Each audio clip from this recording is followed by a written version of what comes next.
¿Qué tal, Discovers? Hoy traemos las mejores noticias del mundo de los videojuegos, iniciando con Nintendo Switch y el posible estreno de Crash Bandicoot en Super Smash, así como el DualSense de PlayStation 5 y su gran venta de Microsoft con Xbox Series X.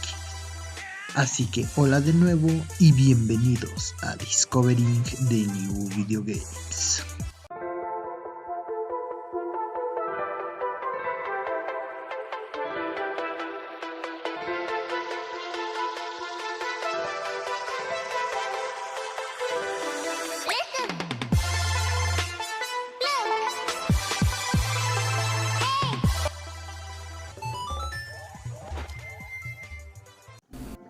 Muy bien, hoy iniciamos con la primera noticia, que es la posible aparición de Crash Bandicoot 4, así como también la probable aparición del mismo en Super Smash Bros. Ultimate, ya que se han filtrado un nuevo código en Twitter que nos confirma su llegada a Nintendo Switch, la cual ya estamos esperando con ansias.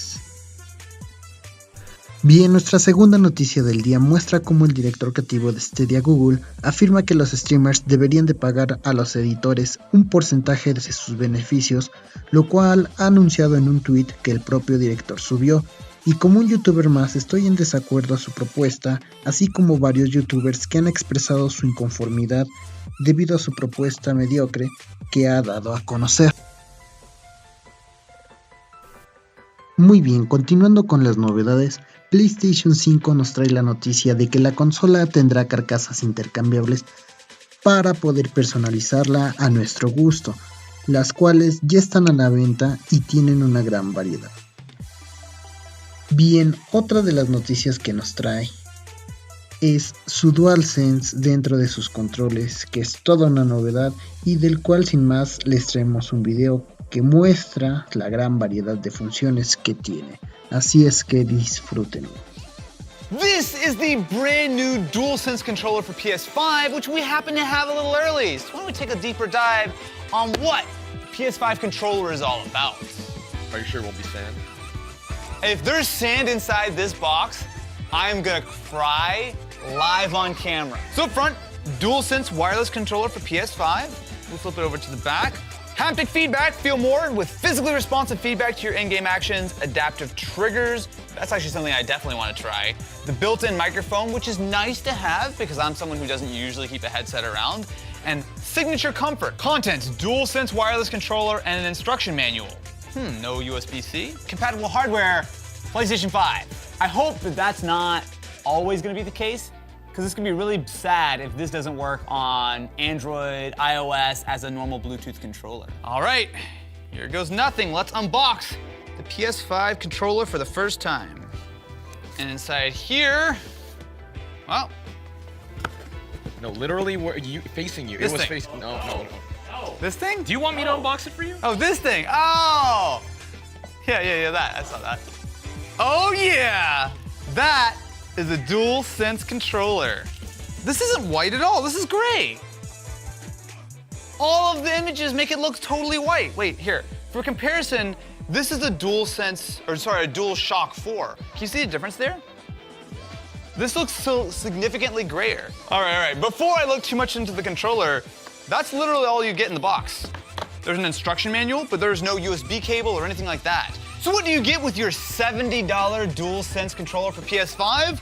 Well, first of all, a very similar, familiar layout. So you have your D-pad here, which I will say the D-pad is like one individual piece, so you can see that the entire thing moves as you tap it back and forth. You also do have your standard buttons, which actually have like a little bit of a different feel to them. You have our clickable PlayStation button. Oh, it's come alive. Okay, well, we'll ignore that for a moment.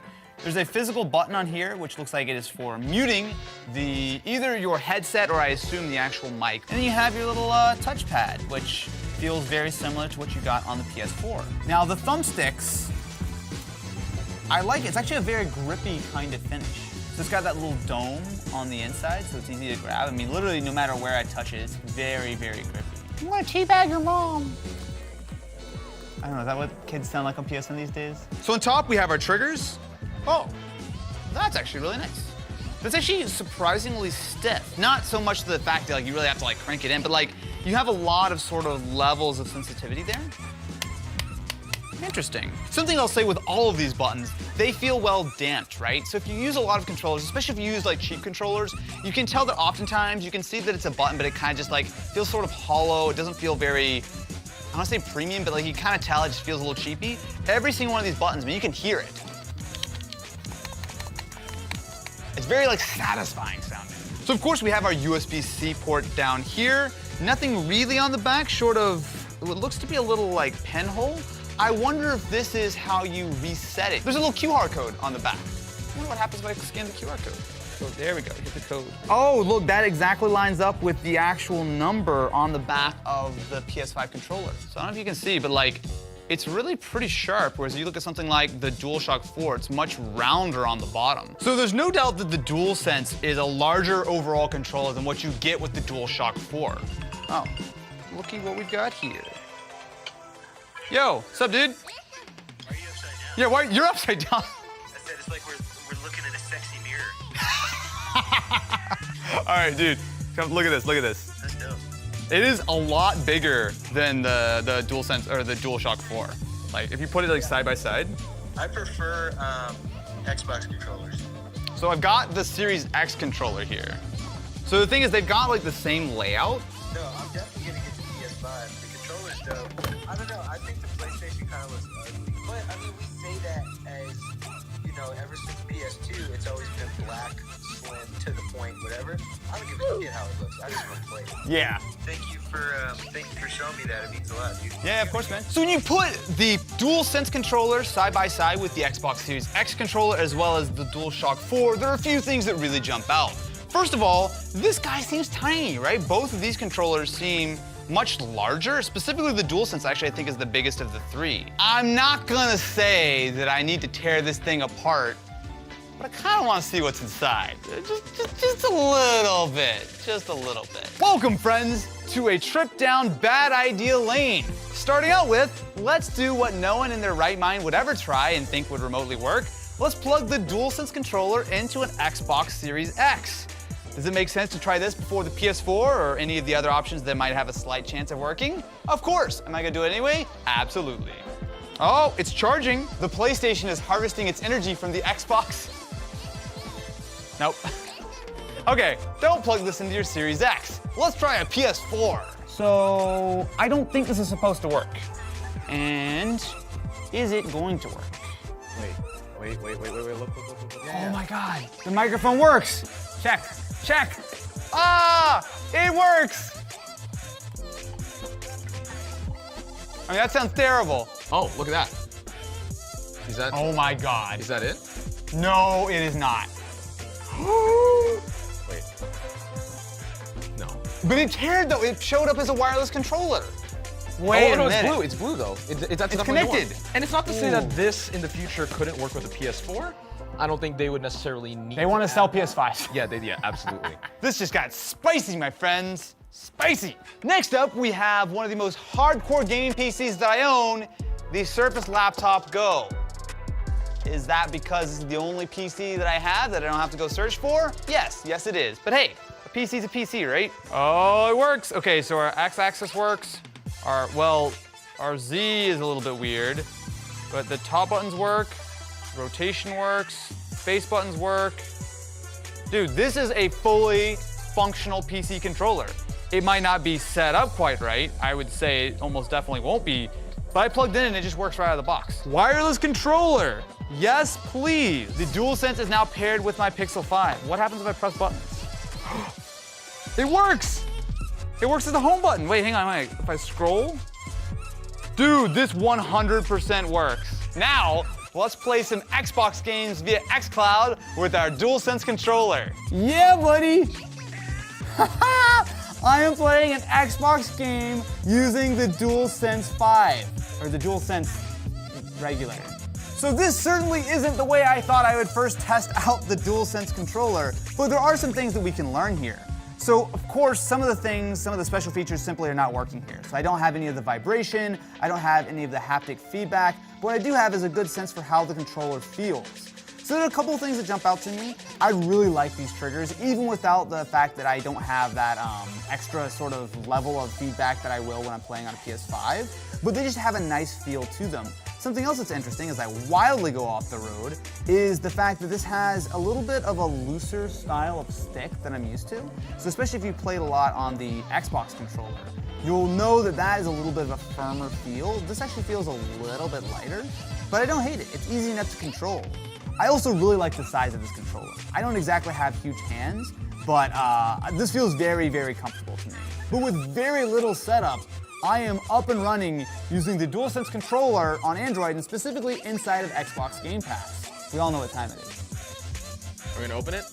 We're gonna open it. There's no clear way of doing this, so I think my only way to do it is to start by getting some guitar picks in here and just trying to separate it from the chassis. Do you realize that all the bumps on the controller are tiny little like triangles and squares and circles? I know that phrase. That's really in there. Oh, It's fine. God. Calm down. We got it. Now might be a great time to remind you to subscribe to the channel and ring that notification bell because we have a whole lot more PlayStation content on the way soon, including, who knows, maybe a little bit of a in-depth look at the PS5 itself and not its horribly mangled controller friends. So update, this now looks like nightmare fuel, but we have gotten at least the first level. So we can start to see the rumble motors in the controller.